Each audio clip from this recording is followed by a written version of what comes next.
Assalamualaikum warahmatullahi wabarakatuh. Alhamdulillahirabbil alamin.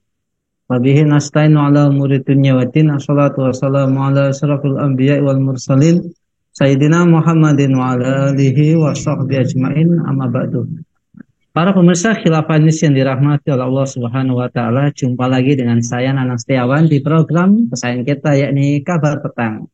Hari ini Senin 28 November 2022 kita akan membahas tema-tema yang terkini bersama narasumber yang kompeten dan terpercaya tentu saja dari sudut pandang Islam. Inilah Kabar Petang selengkapnya.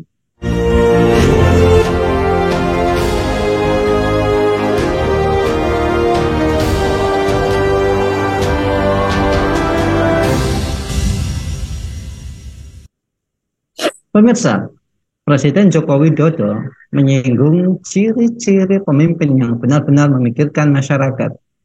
Menurut Presiden, pemimpin yang benar-benar memikirkan rakyat dapat dilihat dari ciri-ciri fisiknya. Perlu saya sampaikan, pemimpin yang mikirin rakyat itu kelihatan dari mukanya itu kelihatan. Dari penampilannya itu kelihatan. Banyak kerutan di wajahnya karena mikirin rakyat. Ada juga yang mikirin rakyat sampai rambutnya putih semua ada. Ujar Jokowi saat memberikan sambutan pada acara Gerakan Nusantara Bersatu di Stadion Utama Gelora Bung Karno pada hari Sabtu 26 November 2022. Benarkah pernyataan Jokowi terkait tips memilih pemimpin? Apa motif politik acara mobilisasi relawan Jokowi di GBK? Apakah agenda acara relawan Jokowi di GBK tidak menunjukkan empati di tengah musibah Cianjur? Untuk membahasnya kami terhubung dengan analis politik dan media, yakni Bung Hanif Kristianto. Assalamualaikum Bung Hanif. Waalaikumsalam warahmatullahi wabarakatuh, Mas Nanang dan juga pemirsa dimanapun berada. Alhamdulillah sehat Bung ya? Ya, Alhamdulillah. Ini nampaknya berwarna-warni Bung Hanif hari ini. Ya, ini menunjukkan bahwa kondisi negeri ini juga berwarna-warni, baik itu terkait dengan persoalan ataupun yang lain. Masya Allah. Bung Hanif, acara relawan Nusantara Bersatu di GBK yang dihadiri oleh Presiden Jokowi. Apakah pengerahan massa oleh Jokowi itu menunjukkan Jokowi sebetulnya sedang dalam posisi melemah di mata para parpol? Apakah kegiatan itu menunjukkan Presiden Jokowi ingin menguatkan kembali posisinya di dunia politik, Bung? Ya, ini menarik sekali agenda relawan Nusantara Bersatu di GBK ini ya, di tengah musibah gempa Cianjur. Dan kalau kita pahami bahwa ini kita coba mengurai Presiden Jokowi sebagai individu dan juga sebagai kader dari partai politik. Nah, karena memang sejak awal kepemimpinan atau Presiden Jokowi ini kan disebut sebagai diklaim ya, sebagai petugas partai oleh PDI Perjuangan yang itu melalui Bu Megawati Soekarno Putri. Nah, itu sebagai seorang individu. Nah, karenanya dari sisi politik sebetulnya Pak Jokowi juga tidak bisa berlepas dari peran PDI Perjuangan yang memang membuat peta, membuat roadmap dan juga beberapa usulan-usulan kebijakan yang lahir dari PDI Perjuangan, dari partai politik. Nah, adapun itu secara kaitannya dengan internal PDI Perjuangan. Nah, kalau secara pribadi beliau sendiri, ya ini kan kita mengamati bahwa beliau ini kan sudah kemungkinan tidak bisa nyalonkan lagi ya. Nah, ini yang kita pahami bersama. Makanya relawan ini bersatu kemarin juga bilang manut Pak Jokowi kan gitu. Nah, karenanya di sini juga yang mengkritisi tidak hanya banyak hal, bahkan PDIP sendiri mengkritisi kegiatan relawan Nusantara Bersatu di GBK kemarin itu yang melalui Pak Hasto Kristianto kan begitu ya. Nah, namanya mirip-mirip saya ya. Kalau saya Hanif Kristianto, beliau Pak Hasto Kristianto kan gitu ya. Nah, bahkan beliau juga sampaikan ini kekhawatiran dijebak ya. Sekali lagi terkait dengan kesuksesan Presiden Jokowi selama kepemimpinan 2 periode ini. Nah, namun kalau kita melihat Presiden Jokowi itu enjoy-enjoy saja, bahkan berselancar ya di antara publik itu mempersepsikan liar ya terkait dengan apa yang beliau sampaikan kemarin di GBK. Nah, dan juga selain itu juga beliau juga mendukung semua calon-calon presiden ya.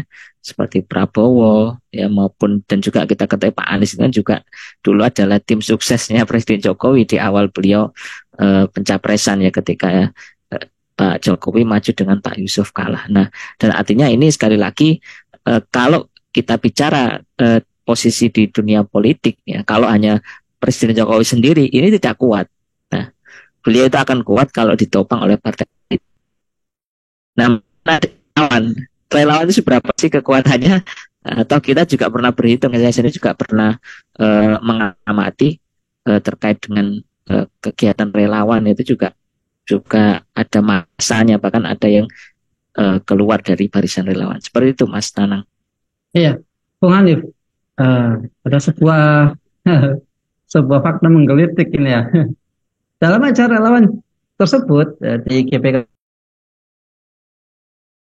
pernyataan Presiden Jokowi ini sebetulnya pernyataan yang kurang memiliki nilai politik ya.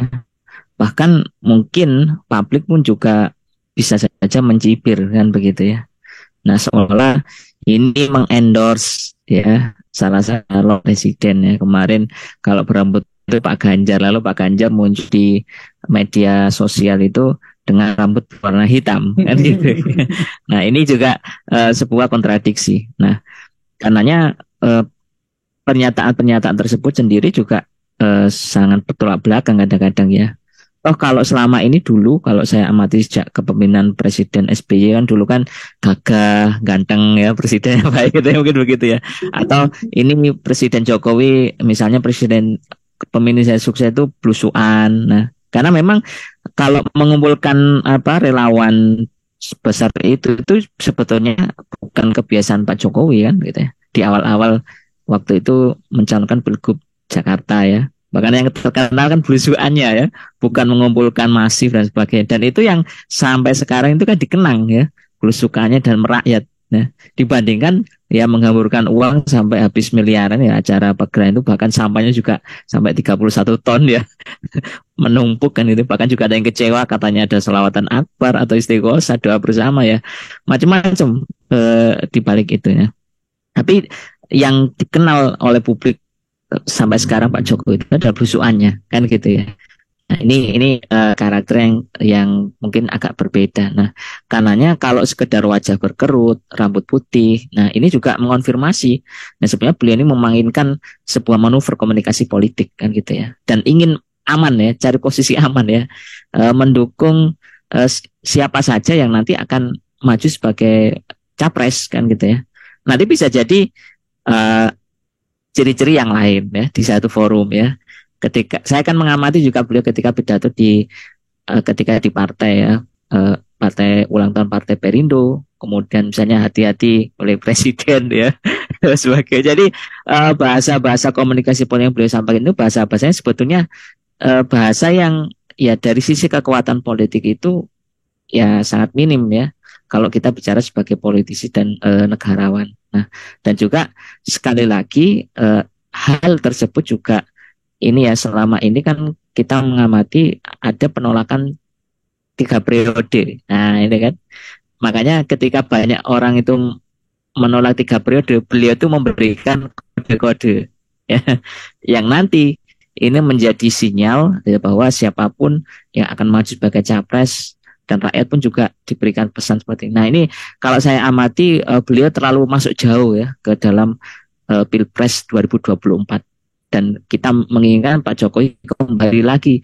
sebagai ya kepala negara, maksudnya saat ini tuh ya udahlah tidak perlu ngurusi capres itu ya karena lebih baik ya saya selesaikan periode kedua ini dengan baik dan husnul khotimah, itu yang mungkin yang lebih baik. Oh ya, Bung Hanif, apakah acara di GPK hari Sabtu kemarin merupakan dari manuver elit relawan yang kini menempel di lingkar kekuasaan Jokowi? Kok kayaknya masih ngarep-ngarep amat gitu ya? Kayaknya sebagian netizen bilang kayak gitu. Iya, jadi pertama kan begini yang harus menjadi pertanyaan besar bagi publik selama ini. Kan kemunculan relawan ini kan semenjak adanya Pilgub DKI Jakarta yang pada waktu itu Pak Jokowi juga maju dengan Pak Basuki Cahayapurnama, kan ada relawan dulu ya.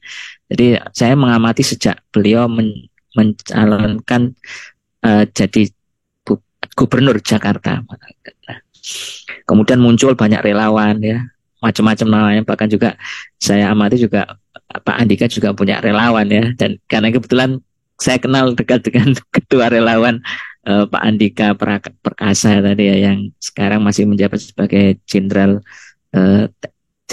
Panglima ya, TNI. Nah, itu yang jadi pertanyaan adalah apa?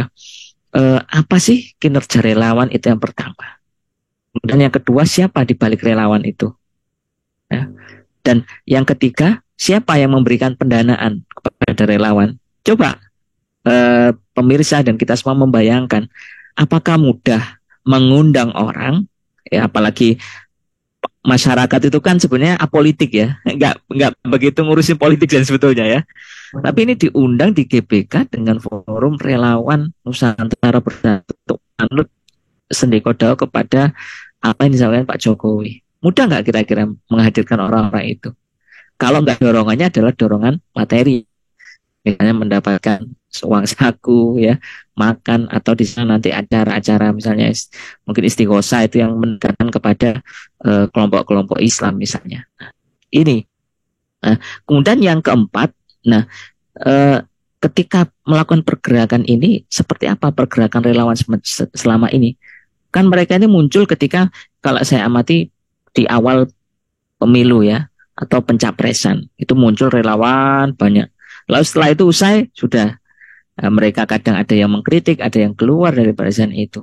Nah, dan kalau kita amati kan hari gini ngomongin gratisan itu kan ya agak-agak mustahil ya.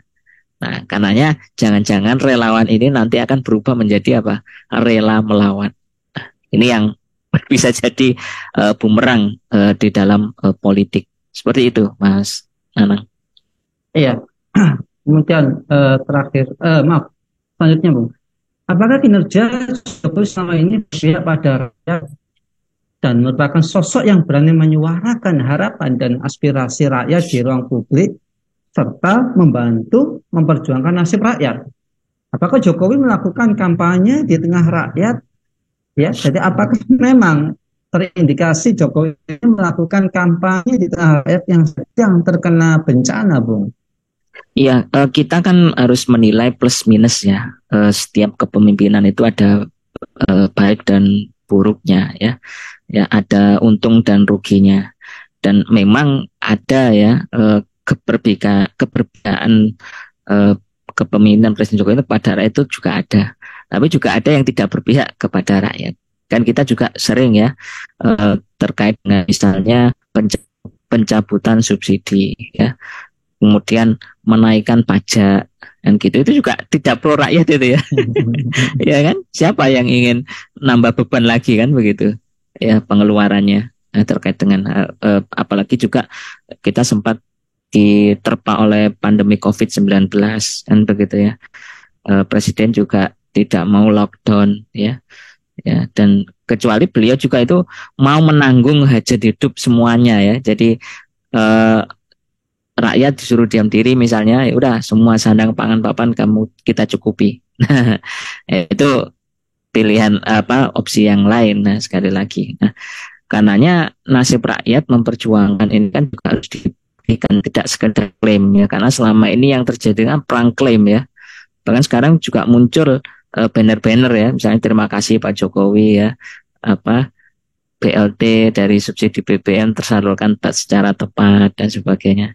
Namun kita harus ingat persoalan ini tidak sekedar penyaluran subsidi atau bantuan, tapi juga banyak sekali ya utang luar negeri, ya, politik luar negeri, ya, kemudian juga banyak aktivis yang mengkriminalisasi ya dengan ragam perangkap-perangkapnya. Lalu yang kita pahami terkait dengan ekonomi kita juga belum meroket, jangan-jangan tekor ya. Nah ini, dan banyak hal ya yang sekali lagi yang ini. Nah, dan sekali lagi kalau kita amati ini adalah ya kampanye yang mungkin semi kampanye ya di tengah rakyat tertimpa bencana ini ya. Banyak sekali yang mengkritisi terkait hal ini, terkait dengan kepedulian sebagai seorang pemimpin terkait bencana. Kan ini kan recovery terkait bencana itu kan sangat lama ya. Gempanya sebentar, recovery-nya bisa bertahun-tahun itu ya. Nah, ini kan juga nanti menjadi satu problem tersendiri karenanya kita harapkan pemimpin di negeri ini menjadi apa ya? Punya kepekaan ya yang lebih mendalam lagi ya. Jadi jangan hanya di tahun 2022 ini ngomongin copras capres saja ya, tapi ini loh rakyat ini perlu diurusi. Apalagi tahun depan ini juga tahun yang kita tidak pernah tahu ya bagaimana kondisi ekonomi dan politik secara global. Seperti itu. Iya, terakhir Bung. Kalau kita tadi udah bahas mengenai ciri-ciri pemimpin yang mungkin agak miss gitu ya, kurang kurang relate tentang kerutannya, kemudian warna rambutnya dengan kemampuan dia untuk memimpin rakyat, membawa rakyat ke arah kesejahteraan. Nah, kemudian lantas seperti apa kepribadian seorang kepala negara yang ideal dalam pandangan Islam, Bu? Iya, jadi pemirsa dan juga yang menyaksikan agenda ini bahwa kita berbincang terkait dengan kepemimpinan itu kan ada dua, ada orang, ada sistem, kan begitu. Bukan terkait dengan fisik ya. Karena nanti kalau fisik ya, contoh ya, misalnya bagaimana dengan Presiden Abdurrahman Wahid pada waktu itu ya, misalnya ya.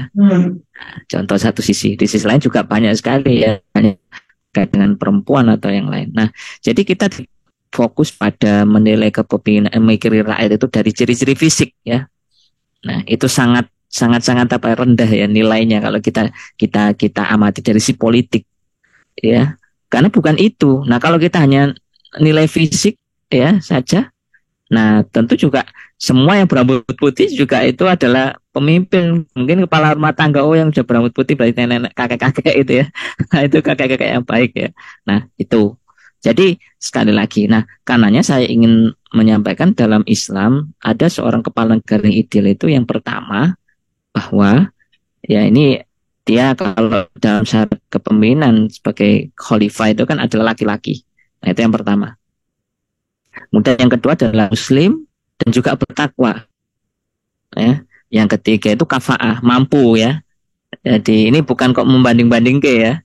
Tapi mampu ini dalam artian dia mampu sebagai kepala negara.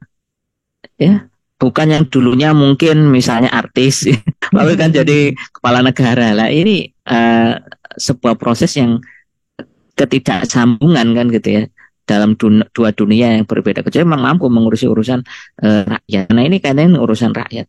Nah yang keempat itu tidak dikendalikan oleh orang lain, ya. Artinya kalau kita bilang berdikari ya. Nah, baik itu kepentingan oligarki, kepentingan partai, kepentingan elit politik, atau kepentingan asing bahkan. Nah, pemimpin itu yang ideal itu seperti itu ya kalau di dalam Islam. Nah, dan yang paling penting di dalam kepemimpinan Islam adalah apa? Seorang pemimpin itu hukumnya apa? Wajib ya menerapkan syariat Islam secara kafah ya dalam ekonomi, politik, hukum, budaya dan sebagainya. Sehingga inilah ciri-ciri idealnya itu. Jadi bukan dari ciri-ciri fisik ya, tapi apa visi besarnya ketika dia jadi pemimpin ya. Mungkin ciri-cirinya oke lah laki-laki ya tadi ya muslim bertakwa. Nah, tapi apa gambarannya ke depan ya untuk negeri ini yang lebih baik. Karenanya siapapun nanti yang menjadi pemimpin ya kalau kita bicara ngomongkan capres kepemimpinan nasional maka dia harus mengambil syariah Islam ini ya. Biar tidak ada bencana-bencana di dalam kehidupan ini ya, baik bencana ekonomi, katanya krisis, bencana politik, yakni politik yang dikangkangi oleh oligarki, ya maupun bencana sosial ya, di mana masyarakat susah diatur, hukum diperjualbelikan, yang kita khawatirkan kan ada bencana alam kan gitu ya. Nah ini kan di luar kendali manusia. Nah seperti itu Mas Nanang. Ya, Masya Allah. Jadi kalau kita menilai kembali tentang prinsip kepemimpinan dan ini ya, terkait dengan kampanye yang sekarang sepertinya sedang dilakukan kan memang sudah mendekati 2024 itu kayaknya tadi pembahasan kita tadi nggak relate antara penampilan fisik dengan kualitas kepemimpinan yang menjadi tolak ukur Kualitas kepemimpinan itu adalah kemampuan seorang kepala negara untuk mentaati hukum-hukum Allah dan kemudian mengimplementasikannya dalam kehidupan. Sehingga insya Allah terjadi kesejahteraan rakyat. Baik, Bung Hanif, terima kasih atas pemaparannya. Semoga kita bisa ketemu lagi. Insya Allah. Semoga sehat dan sukses selalu, Bung Hanif. Sama-sama. Masya Allah. Pemirsa Khilafah News yang dirahmati Allah Subhanahu wa Ta'ala, demikianlah program Kabar Petang kita pada kesempatan sore hari ini. Insya Allah kita akan ketemu dalam lain kesempatan. Jangan lupa untuk subscribe, like, komen positif, dan share sebanyak-banyaknya. Semoga menjadi amal jariah yang akan bermanfaat bagi kehidupan kita di dunia dan di akhirat nanti. Saya Nang Setiawan undur diri. Wassalamualaikum warahmatullahi wabarakatuh.